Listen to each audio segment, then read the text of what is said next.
வாழ்க வையகம், வாழ்க வையகம், வாழ்க வளமுடன். குரு வாழ்க, குருவே துணை. அருள்நிதி பேராசிரியர் அன்பழகன் திருவண்ணாமலை. அனைத்து அன்புள்ளங்களுக்கும் வாழ்க வளமுடன். குருவின் நினைவில் நின்று குருவினது ஞானக்களஞ்சியம் கவி ஒன்றை நாம் சிந்திக்கலாம். கவி எண் 1593. சகஜ நிட்டை என்ற தலைப்பிலே 1955 குரு அவர்கள் கவியை புனைந்திருக்கிறார். கருதவத்தில் ஆரம்ப சாதகர்கள் கரும ஞான கருவிகளை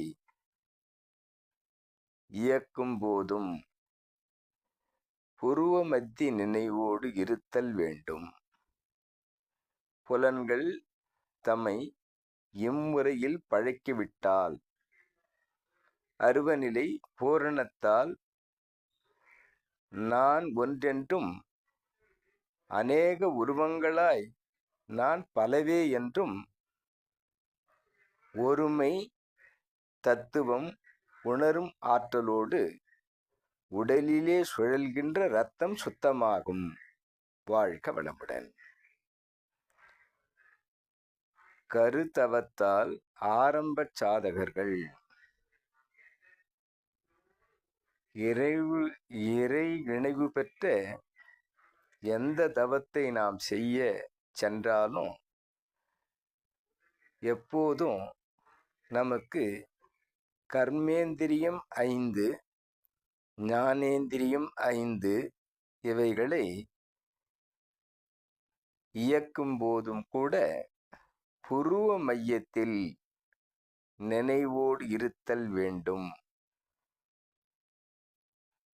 இந்த கர்ம இந்திரியங்கள் கை, கால், வாய், குதம், குய்யம் இந்த 5ம் ஞானேந்திரியங்கள் என்று சொல்லும் தோல், நாக்கு, மூக்கு, கண்கள், காதுகள் இவை 5ம் ஆக 10 புலன்களையும் நாம் புருவ மையத்தில் நினைவை வைத்துக்கொண்டு செயலாக்கம் செய்தால் இருத்தல் வேண்டும் என்று குறிப்பிடுகிறார். புலன்கள் தம்மை இம்முறையில் பழகிவிட்டால் ஆகினை என்று சொல்லும்போது விளைவறிந்த விழிப்பு நிலை என்று நாம் பார்க்கிறோம். ஓர்மை, கூர்மை, சீர்மை, நேர்மை என்பதாக நம்மை மாற்றும் அத்தவத்தில் நினைவை செலுத்தி கொண்டு கர்மேந்திரியங்களையும் ஞானேந்திரியங்களையும் நாம் எப்போதும் பழக்கத்தில் கொண்டு வந்து விட்டால் புலன்கள் தம்மை இம்முறையில் பழக்கிவிட்டால் என்று கூறுகிறார். அருவநிலை பூரணத்தால் நான் ஒன்றென்றும் அருவநிலையான அந்த இறைநிலைதான் அனைத்துமாய் இருக்கிறது என்பது அதுதான் நானாக இருந்து அனைத்து இடங்களிலும் ஒன்றாகவும் பலவாகவும் உள்ளும் புறமுமாகவும் அனைத்துக்கும் உட்பொருளாகவும் இயக்குகிறது. அநேக உருவங்களாய் நான் பலவே என்றும் ஒருமை தத்துவம் உணரும் ஆற்றலோடு அந்த பரம்பொருள் ஒன்றானதுதான் அனைத்துமாக அனைத்திலும் இருந்து கொண்டிருக்கிறது என்று உணரும்போது உடலில் சுழல்கின்ற இரத்தம் சுத்தமாகும்.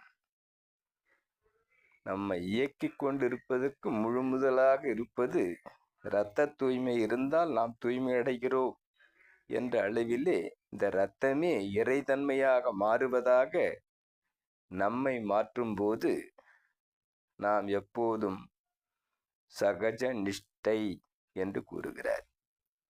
இது சகஜமாகி போகும்.